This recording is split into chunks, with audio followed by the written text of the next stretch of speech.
Salut à tous les amis, écoutez, il y a quelques semaines de cela, avec Rui, nous vous parlions de la situation de l'Ampropeltis jetula, placée par la Commission européenne sur la liste des espèces exotiques envahissantes. Cette vidéo, elle vous a fait pas mal réagir et celle d'aujourd'hui, en quelque sorte, c'est un petit peu la suite. Avant d'entrer dans le vif du sujet, laissez-moi effectuer d'ailleurs un petit erratum concernant la vidéo que je viens d'évoquer. Je tiens en effet à remercier ici chaleureusement Michael Dorso qui travaille chez BDend pour base de données des espèces non domestiques, une application que je vous mets en lien dans la description. Michael m'a en effet souligné que comme les Lampropeltis mentionnés dans la loi allaient être placés sur la liste des espèces exotiques envahissantes, eh bien ils ne pourraient même plus être détenus par des particuliers, même sous couvert d'un certificat de capacité ou d'une autorisation d'ouverture d'établissement. Leur acquisition ne sera désormais possible que par des personnes ayant un certificat de capacité, certes, mais uniquement dans un but conservatoire ou de recherche. En gros, pas possible pour des particuliers, même munis d'un certificat de capacité, d'acquérir ces animaux. Encore merci à toi, Michael, pour ces précisions. Et maintenant que ces dernières sont faites, eh bien, on va pouvoir revenir à notre sujet du jour. On l'a encore constaté avec cette histoire du problème de l'Ampropeltis jetula aux îles Canaries. Les terrariophiles et autres passionnés d'animaux sont très souvent pointés du doigt dès lors que des problèmes d'introduction d'espèces exogènes, qu'on se comprenne bien, exogènes, c'est-à-dire qui sont non autochtones, sur un territoire, eh bien, sont constatés. Nous n'allons pas remettre en question cet état de fait. Oui, c'est vrai, il y a des éleveurs non responsables qui pratiquent ce genre de méfaits. Ça existe, c'est fort regrettable et cela nuit à notre passion et à notre réputation. Et d'ailleurs, je pense que la très grande majorité de notre communauté les condamne. Il est bon de le rappeler car il faut faire attention aux amalgames.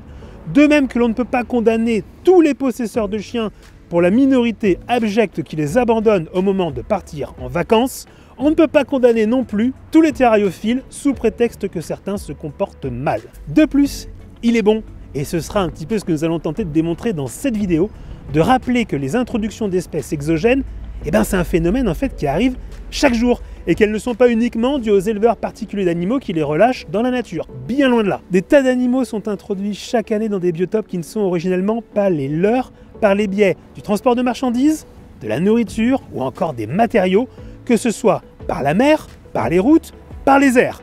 Et ces introductions, elles n'arrivent pas qu'ailleurs, mais aussi bien sûr en France, comme dans le cas concret que nous allons vous présenter aujourd'hui. Nous sommes ici dans le sud-ouest de la France, dans la métropole bordelaise. C'est pour ça que vous entendez peut-être un petit peu de circulation autour de moi. Nous sommes près des grandes étendues de vignes renommées à travers la planète entière, et c'est ici, dans une pépinière qui se situe à quelques mètres de là où je me trouve, qu'un lézard italien a été introduit par accident. Pour en parler un peu plus précisément, je vais accueillir à côté de moi Rui, le spécialiste de la faune un petit peu sauvage chez mon petit python. On le retrouve tout de suite. Salut Rui, comment tu vas? Salut Clément, super et toi? Écoute, la forme ma foi. Qu'est-ce que tu peux nous dire justement sur ce fameux lézard qu'on trouve ici à quelques mètres? Ce lézard, c'est le lézard des ruines, le lézard sicilien ou Podarcis siculus pour son nom latin. C'est un lézard qui ressemble, si on ne s'y connaît pas, à un lézard des murailles avec une taille un peu plus grande et une teinte un peu plus verte. Ouais. Mais en fait, c'est un cousin qui vient d'Italie et qui est reconnaissable à son dos et sa tête qui sont bien teintés de vert, plus ou moins intense selon les individus. Et alors maintenant, dis-moi Rui, comment est-ce que ce lézard, qui si j'ai bien compris à la base est italien, comment ça se fait qu'il est arrivé ici? Et je crois que c'est là que l'activité humaine entre en jeu. Beaucoup de jardineries importent leurs oliviers directement d'Italie, voire de Sicile, comme c'est le cas ici, provenant de grandes pépinières où on produit en masse des oliviers. Bien sûr. Et parfois la faune locale là-bas peut y trouver refuge. Et oui, elle s'installe en fait. Voilà, carrément. Ouais. Et c'est comme ça qu'on peut avoir dans ces fameuses importations, une fois arrivés en France, des adultes, des juvéniles, voire même des pontes au sein des racines de ce fameux lézard sicilien. Et d'autres lézards d'ailleurs. C'est ainsi qu'en juin 2021, on s'est rendu compte que le lézard des ruines, lézard sicilien, était donc arrivé dans cette pépinière à Bordeaux. Et alors d'ailleurs, je crois qu'il est certes présent aujourd'hui ici, mais c'est pas le seul endroit parce qu'en fait, via tout le processus que tu nous as décrit, via en fait ce commerce, c'est pas seulement en France qu'il atterrit ce lézard. Oui, ce lézard, c'est un grand voyageur. En France, on le trouve en Corse depuis l'époque antique. À Marseille, sur l'île d'If, du château d'If, On le trouve depuis 1924 où il a fini par faire disparaître le lézard des murailles. Et il est également présent dans le Var et dans les Alpes-Maritimes. D'accord. Et quelques cas isolés ici et là à Biarritz, sur l'île de Ré, d'individus isolés. Et ça, du coup, Rui, c'est que pour le territoire français en fait. Ouais, parce que ce lézard-là, il a clairement des tendances envahissantes. On peut le retrouver partout à travers le globe, comme je vais te le démontrer. Ouais. C'est un lézard qu'on va retrouver à Barcelone, en Espagne, qu'on va retrouver à Lisbonne, au Portugal, qu'on va retrouver au Monténégro, à Chypre, en Croatie, en Grèce, en Libye, en Tunisie. On va le retrouver jusqu'en Russie. On va le retrouver également aux États-Unis, au Kansas, à New York, en Californie, où il semble avoir disparu. Et c'est un lézard qui, comme je viens de te le montrer, a colonisé tout un tas de biotopes différents, effectivement, avec des conditions climatiques différentes. Et c'est en ça qu'il est potentiellement envahissant. Et Rui, tu m'as dit un truc, c'est qu'à travers son exemple, on pouvait même constater le phénomène de l'évolution en temps réel. Oui, effectivement, après son introduction sur une petite île de 30 000 m² qui s'appelle Pod Mercaru. Oh, t'as bossé ton croate. J'ai un peu bossé mon croate, effectivement. C'est au large donc de la Croatie. Oui.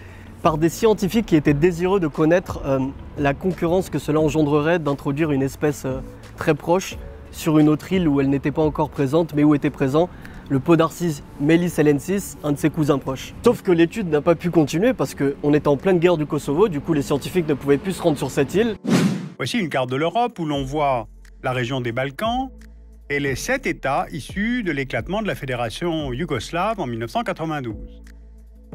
La Slovénie, la Croatie, la Bosnie-Herzégovine, la Serbie, le Monténégro, la Macédoine, et enfin le Kosovo qui lui aussi se déclare indépendant le 17 février 2008. Cette carte nous montre le découpage du Kosovo en 5 zones militaires où sont stationnés les quelques 17 000 soldats de la KFOR. Italiens, Français, Anglais, Américains, Allemands. Et ce n'est que 30 ans plus tard que les scientifiques ont pu retourner sur l'île et constater que Podarcis mellicellensis avait totalement disparu, sûrement dû à la concurrence alimentaire avec cet ajout d'un concurrent et non des moindres. Et on se doute bien que c'est pas par magie, quoi. Non, c'est clair. Et surtout, ils ont constaté la survie du Podarcis siculus qui s'était adapté. Il était passé, tiens-toi bien, d'insectivore à omnivore, voire même végétarien pour certains. En fait, les individus qui étaient les plus robustes, avec la mâchoire la plus puissante et un côlon avec des valves capables de digérer les végétaux comme les végétariens, ceux-là ont permis à l'espèce de subsister en fait. Et alors, vous voyez un peu l'adaptabilité, encore une fois, extraordinaire justement de cet animal. C'est en ça que, on peut vraiment parler d'évolution presque en temps réel. Moi, j'ai envie de te poser une question, mon Henri. C'est en quoi est-ce que cela pose-t-il un problème pour l'environnement finalement? En France, le Podarcis siculus n'a pas fait officiellement disparaître d'autres espèces de lézards. Mais on note quand même une concurrence sur plusieurs tableaux. On note déjà la concurrence directe, c'est-à-dire des prédations sur les juvéniles, comme c'est le cas chez tous les Podarcis. Les adultes consomment parfois les juvéniles, même de leur propre espèce. Ah oui. Donc évidemment, à partir de là, on se doute bien que si un lézard des murailles juvénile passe à côté d'un Podarcis siculus, il pourra aussi le consommer. Ça va servir un peu de casse-croûte. C'est ça. Mais il n'y a pas que cette concurrence-là, il y a la concurrence aussi du soleil. C'est-à-dire que tout le monde veut avoir sa place au soleil, sur les meilleurs transats, et du coup, les adultes se disputent ces territoires-là. C'est pas aujourd'hui qu'ils vont être embêtés, on peut le dire. Non, c'est pas aujourd'hui, c'est clair. Mais en tout cas, c'est vrai qu'il y a cette concurrence-là qui existe pour les meilleurs spots, pour la nourriture, etc. Et ça va de la simple intimidation jusqu'à l'affrontement. Et c'est même parfois avec d'autres lézards, pas forcément avec des lézards de la même espèce. Tous les lézards qui voudraient s'exposer aux meilleurs endroits seraient concurrencés par ce lézard.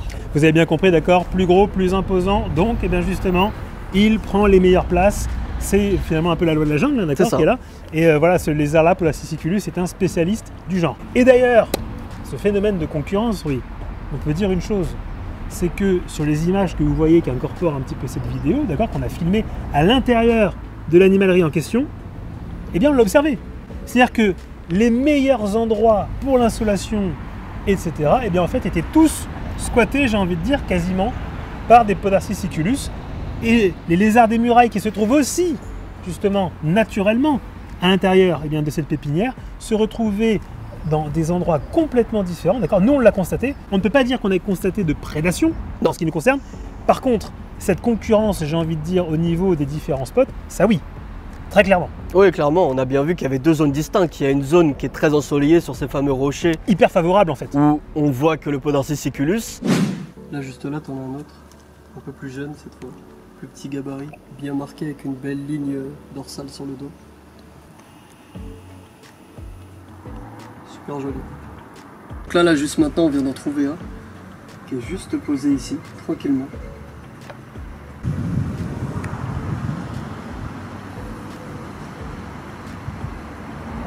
Il y a du vert, il y a du marron, c'est très effacé, très épuré. Et c'est un lézard qui, comme le lézard des murailles, il aime le même type d'habitat. Et d'ailleurs, il trône tout en haut et chacun sur son rocher, jamais deux sur le même. Et on voit une autre côté, un peu plus à l'ombre, avec des tout petits cailloux au sol comme une voie ferrée, où là on pouvait trouver le Podarcis muralis, le lézard des murailles. Exactement. Mais il n'y a pas que ça qui l'impacte et qui le concurrence. Alors dis-nous tout. Il y a une autre impact que pourrait avoir l'introduction du Podarcis siculus, c'est l'hybridation et donc la pollution génétique. En Corse par exemple, il s'hybride très bien avec le Podarcis styligerta, le lézard tyrénéen qui est là-bas. Je vous mets une petite photo. Une autre impact, c'est celle simplement des parasites et des maladies qui peuvent être introduits d'un autre environnement. Bien sûr. Ça c'est un classique. Quand on introduit des espèces, on n'introduit pas que leur concurrence à proprement parler, mais également tout ce qu'ils peuvent transporter. Des études seront donc nécessaires pour connaître vraiment l'impact au cas par cas et ne pas les détruire pour rien. D'ailleurs, les quelques animaux qui ont été capturés dans cette pépinière à Bordeaux ont été placés chez des capacitaires. Moi j'ai envie de te dire que Podarcis siculus a été placé sur la liste des espèces exotiques envahissantes, finalement au même titre que l'Ampropeltis. À juste titre, ouais. Et on comprend parfaitement pourquoi. Ah oui. Là c'est prouvé là. Mais dis-nous, contrairement à... C'est prouvé exactement. Dis-nous, Rui, maintenant, est-ce qu'il y a d'autres cas d'espèces qui posent problème aujourd'hui sur le territoire français ou européen, même français, j'ai envie de dire au sens large, qui sont un peu amenés par le même souci. Exactement, à savoir en gros pas les thériophiles qu'on montre toujours du doigt, mais le transport, mais le commerce, le transport, etc., etc. Oui, on a beaucoup d'autres cas, comme à La Réunion par exemple, c'est un cas d'école où énormément d'espèces ont été introduites par le biais de l'homme et du transport. On a notamment le cas du Phelsuma laticoda, le gecko poussière d'or, et de tous les autres Phelsuma. On a également le cas de la couleuvre loup, Lycodon olicus, c'est ça. Et également Agama agama, la gamme des colons, ou le cas Lotes versicolor, arrivés respectivement par bateau et par le transport de canne à sucre. Donc rien à voir avec les thériophiles, encore une fois. Exactement. On a également le cas du serpent aveugle. Rui, Ramphotiflops braminus. Super, c'est bien, t'as bien retenu. Contrairement à moi, tu l'as bien prononcé et bien retenu. C'est un serpent aveugle en fait, c'est un serpent qui est très petit et qui se transporte beaucoup par la terre et les plantes. Et c'est un serpent qui s'est répandu à travers le monde et même aux îles Canaries. Les fameuses. Oui, les fameuses. Et son expansion s'explique surtout par le fait que c'est un serpent qui est parthénogénétique. Parthénogénétique, c'est-à-dire en fait qui donc se reproduit via le phénomène de la parthénogenèse, c'est-à-dire que les femelles n'ont même pas besoin de croiser un mâle spécialement pour se reproduire. C'est ça, un espèce de clone. Voilà.